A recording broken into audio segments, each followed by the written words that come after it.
A polícia tinha medo até de citar o nome dele. Era um cara temido, né? Todo mundo tinha um certo medo do Adriano pelo grau de periculosidade, né? O apelido dele era Urso Polar. Um sujeito imenso, né? Que foi 01 do BOPE, você imagina. Todo mundo sabia que ele andava armado, dormia com uma Glock colada ao corpo. Os passeios que ele fazia até a cavalo pela fazenda era sempre armado. Ele sempre andava armado. Há fotos que confirmam isso, né? Então, ele não ia se entregar tão facilmente, né? Há mais de um ano, os repórteres especiais Chico Otávio e Vera Araújo começaram a buscar pistas sobre o paradeiro de Adriano da Nóbrega, conhecido como Capitão Adriano.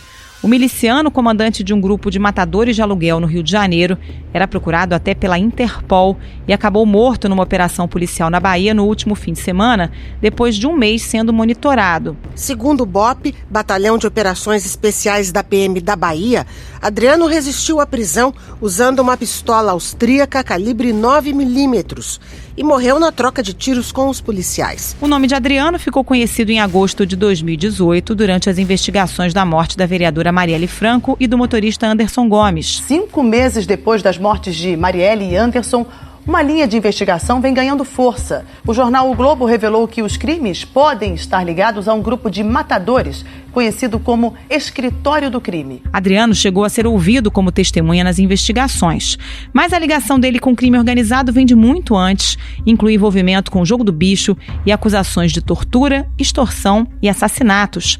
No ano passado, ele teve prisão decretada na Operação Intocáveis, mas fugiu. Os milicianos mexiam com grilagem de terras, receptação de carga roubada, posse e porte ilegal de armas e comercialização de construções irregulares. Apesar da extensa ficha corrida, em 2003, Adriano recebeu uma moção de honra da Assembleia Legislativa do Rio de Janeiro por iniciativa do então deputado estadual Flávio Bolsonaro. A mãe e a mulher do ex-policial trabalharam no gabinete de Flávio na Alerj até novembro de 2018. A esposa e a mãe dele tinham um trabalho junto a familiares de policiais que passavam por situação similar e que se achavam injustiçados. Então, o perfil que eu tinha que ter dentro do meu gabinete, meu trabalho é voltado para os policiais e para as forças de segurança. Então não tem nada de anormal, nada para esconder disso. Ambas também são investigadas no processo que apura a prática de rachadinha, com depósitos na conta do ex-chefe de gabinete de Flávio, Fabrício Queiroz. Flávio Bolsonaro disse que o ex-assessor dele, Fabrício Queiroz, quem indicou a mãe e a mulher do ex-capitão do BOPE, foragido, para trabalhar na Alerj. Como esse policial temido no BOPE chegou a comandar uma milícia e um grupo de assassinos, qual a ligação dele com o caso Marielle? Como a polícia chegou ao paradeiro de Adriano e quais são as consequências de sua morte? Esses são os temas do Ao Ponto de hoje. Eu sou Carolina Moran, hoje o Roberto Maltic está de folga, e no episódio desta terça-feira eu converso com os repórteres especiais Vera Araújo e Chico Otávio. Fique com a gente. Vera Araújo, você que cobre polícia já há tanto tempo aqui no Rio, qual foi a primeira vez que você lembra de ter ouvido falar no Capitão Adriano? A primeira vez que eu ouvi falar no ex-Capitão Adriano, na verdade, foi mais ou menos nos idos do ano 2000. O nome dele começou a aparecer para mim, como cubro nessa área de polícia, como um policial altamente preparado. Naquela época ele já era capitão do BOPE, né? Eu acho que até é bom voltar um pouco na história de como ele entrou na Polícia Militar. Ele fez concurso em 1994, né?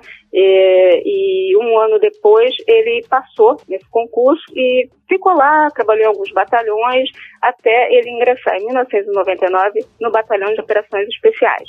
Quando ele entrou no Batalhão de Operações Especiais, ele logo se destacou. Por quê? Dizem que ele é muito inteligente e muito hábil com armamento, principalmente, né, Vera? Exatamente. Ele se destacou justamente por esse lado.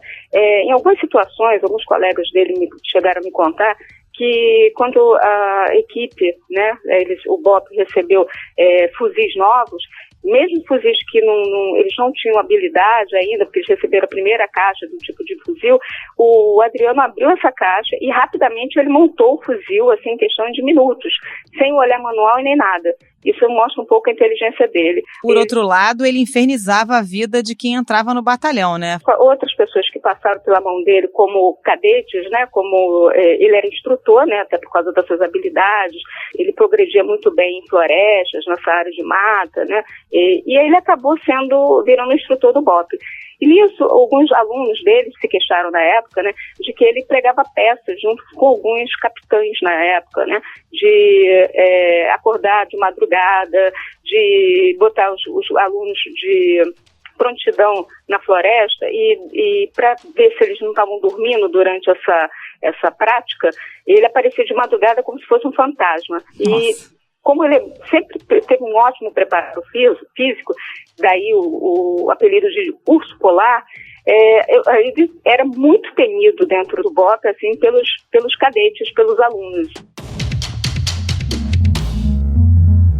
Bom, aí a gente dá um salto no tempo, a gente está falando aí do fim dos anos 90, início dos anos 2000, depois a gente vai ter notícia do capitão Adriano atuando ali na região de Parada de Lucas, na Zona Norte, a guarnição dele atuava ali, e era conhecida como Guarnição do Mal. Por quê, Vera? Infelizmente, né, ele acabou usando as qualidades, né, e habilidades que ele tinha no BOP para também cometer extorsões, né?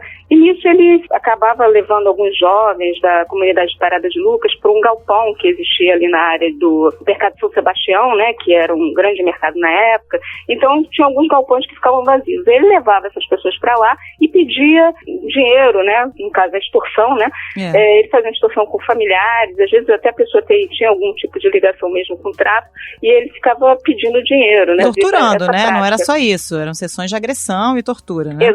Exatamente, ele torturava, e nisso ele acabava usando, né, esse lado dele cruel para bater nas pessoas, torturar, enfim, tinha choques elétricos, saco na cabeça, enfim. Isso são relatos que constam em depoimentos prestados por essas vítimas. Até que um dia, uma das vítimas resolveu prestar queixa na corregedoria da Polícia Militar, na época era chamada de Inspetoria Geral, e ele, segundo investigações na época, a guarnição dele, que era apelidada de Guarnição do Mal, chegou e matou esse jovem. Nisso ele respondeu ao primeiro homicídio dele. Adriano foi condenado por assassinato, mas a sentença foi anulada. Adriano estava preso, acusado de matar um guardador de carros que denunciou milicianos à polícia. E nisso o Adriano é preso e, por coincidência, nessa época, como a guarnição dele era tida como operacional pelas autoridades da época, ele chegou até a ser homenageado, né, pelo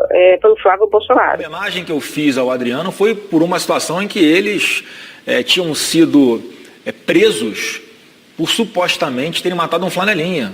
Durante o processo foi provado, o Adriano foi absolvido, foi provado que não era flanelinha, era um traficante. Depois, mais adiante, em 2005, ele recebe a medalha Tiradentes. Esses policiais chegaram a ser condenados em primeira instância, depois o julgamento foi anulado e eles foram absolvidos por falta de prova. E tem mais um detalhe, né? Depois dessa condenação em primeira instância, o então deputado federal Jair Bolsonaro faz um discurso na Câmara defendendo o capitão Adriano e o grupo dele, né? Pela primeira vez eu compareci integralmente a um tribunal do júri na segunda-feira próxima passada. Estava sendo julgado um tenente da Polícia Militar de nome Adriano. A acusação era que numa incursão, numa favela, teria sido executado um elemento que, apesar de envolvimento com o narcotráfico, a imprensa deu conotação que ele era apenas um simples flanelinha, se esquecendo do fato que ele sempre foi um brilhante oficial e foi, se não me engano, o primeiro na academia da Polícia Militar. Uma característica, né, da família Bolsonaro na época e até hoje, né, é condecorar policiais, né. Agora, o que chama atenção é isso, né? São policiais altamente operacionais, digamos assim. Em 2004, quando o capitão Adriano estava preso, ele é chamado para ter ligações com o jogo do bicho, Vera. Como é que era a ligação do capitão Adriano com a contravenção do bicho? Pois é, né? Quando ele está na cadeia, e nisso ele se aproxima, né, de algumas pessoas que já tinham ligação com a contravenção, que mandam um recado para ele e diz que quer que ele seja o chefe da segurança dos contraventores, do lado na época da família do Maninho, né? Que é um contraventor da época que foi assassinado também. Valdomiro Paes Garcia, conhecido como Maninho, morreu assassinado em setembro de 2004. Ele era presidente do Conselho Fiscal do Salgueiro e responsável por pontos de jogo do bicho em várias regiões da cidade. Trabalha para o filho do Maninho, que foi trabalhar para a Xana, e para o Zé Personal, que era o marido dela. E como ele passou a ser o chefe da segurança, ele levou com ele vários integrantes do BOP, né?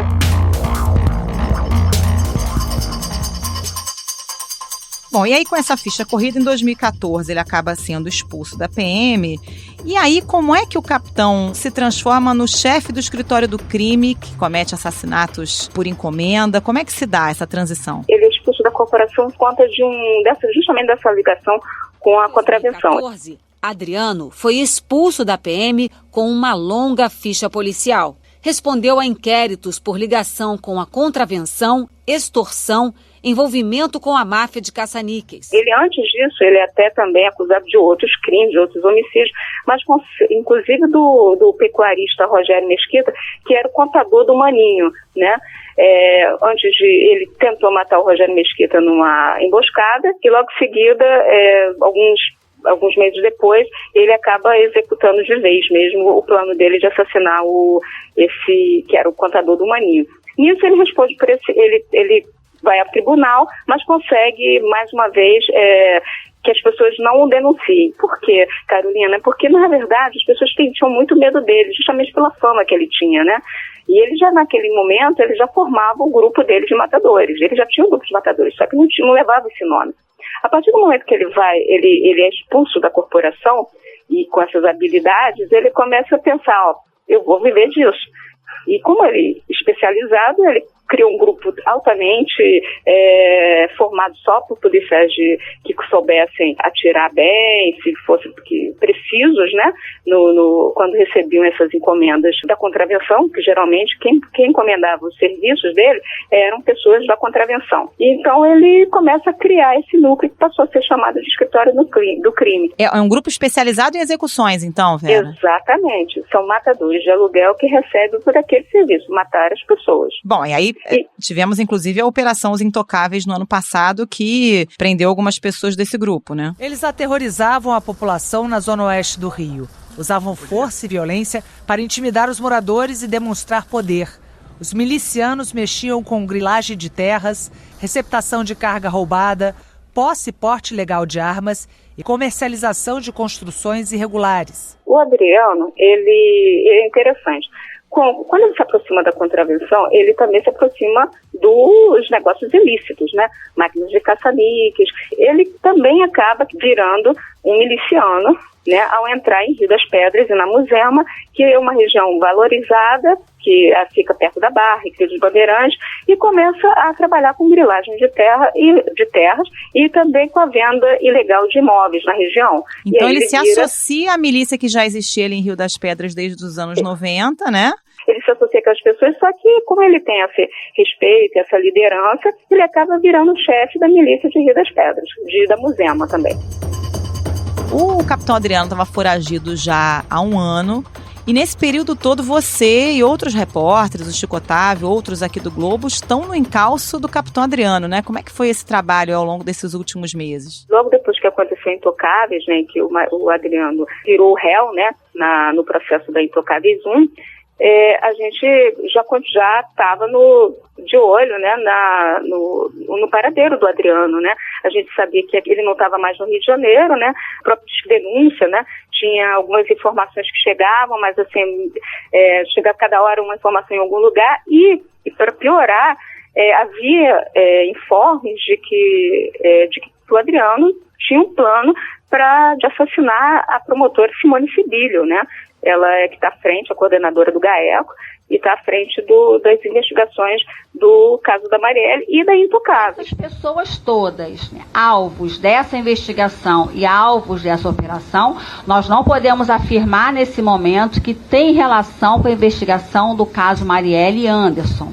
Nós também não descartamos. A investigação do caso Marielle, ela não é objeto dessa investigação. Essa investigação, ela é separada, ela é autônoma e ela não visou, essa operação não visou prender pessoas relacionadas ao crime da Marielle e Anderson. Se depois, no futuro, próximo ou não, chegarmos à conclusão de que elas têm envolvimento, aí sim será apurado nos autos próprios da investigação da Marielle e do Anderson. Vera Araújo, muito obrigada pela participação. Até a próxima. Até a próxima, Carol. Obrigada. Bom, e o capitão Adriano chegou a ser ouvido como testemunha nas investigações do caso da morte da vereadora Marielle Franco e do motorista Anderson Gomes.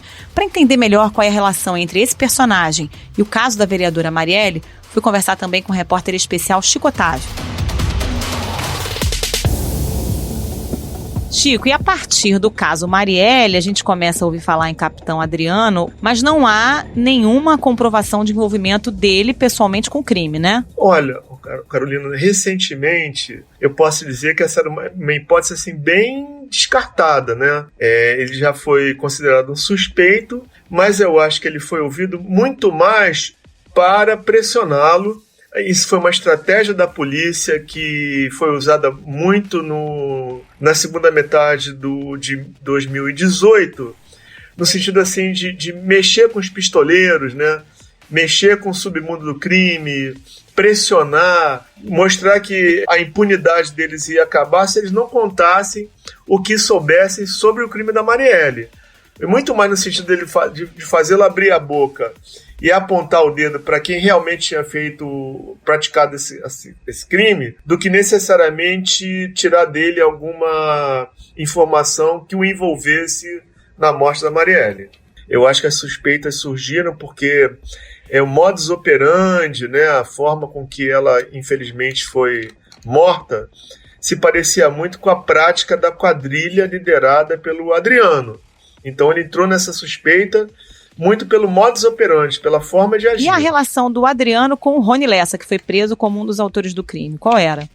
Isso é uma polêmica, né? Porque disseram que o Rony Lessa nunca participou do escritório do crime, mas a gente sabe que a base do escritório do crime era e sempre foi o Rio das Pedras. E o Lessa teve uma academia de ginástica em Rio das Pedras. E, inclusive chegou a promover, patrocinar uns torneios de luta livre no Rio das Pedras. Então eu acho muito difícil que não houvesse uma relação, já que o Adriano era um dos líderes ali da milícia de Rio das Pedras.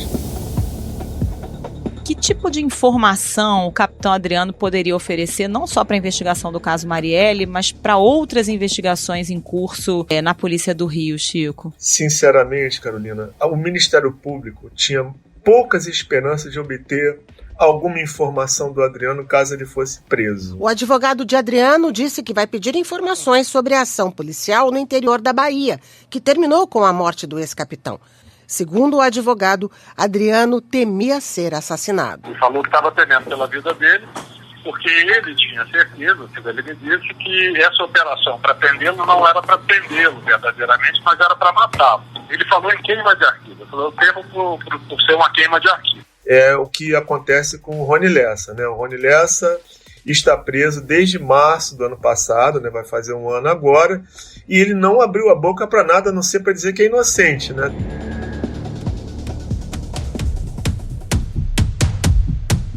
Vocês tinham algum indício de que ele poderia estar no interior da Bahia? Porque eu sei que você e a Vera estão no encalço do capitão Adriano já há muito tempo, né? Nessa investigação aí de Marielle. Indícios. Até onde eu sei, a rede de apoio ao capitão Adriano estava sendo monitorada pela polícia e pelo Ministério Público e especialmente a atual companheira do Adriano. Eu acho que foi até através dela que a polícia chegou e localizou inicialmente o Adriano lá no Sauípe, num resort assim de 5 estrelas, onde a diária custava em torno de R$1.000. Há 10 dias, Adriano conseguiu escapar da operação organizada pelos agentes da Bahia e do Rio. Ele estava numa mansão, num condomínio de luxo, na costa do Sauípe, litoral da Bahia. Na fuga, deixou esta identidade falsa. A polícia está convencida de que ele estava naquela casa no condomínio do Sauípe. Tanto é que eles apreenderam lá um documento falso, né, que ele estava usando de barba. Nós,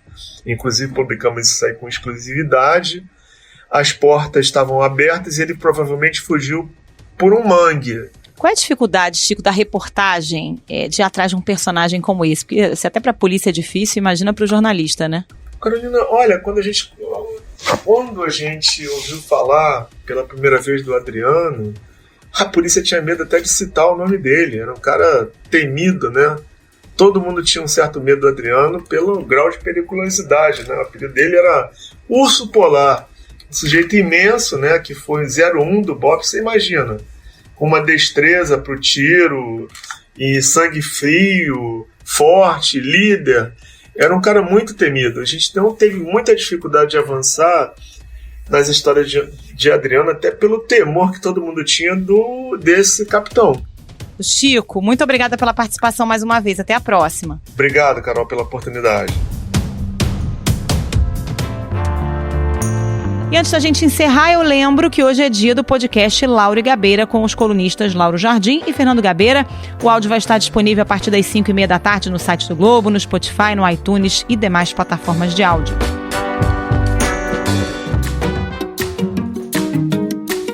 Esse foi o Ponto de hoje, o podcast diário da redação do Globo. Nessa conversa a gente conta com a participação de toda a equipe do jornal, as mesmas pessoas que levam até você informação e análise de qualidade todos os dias.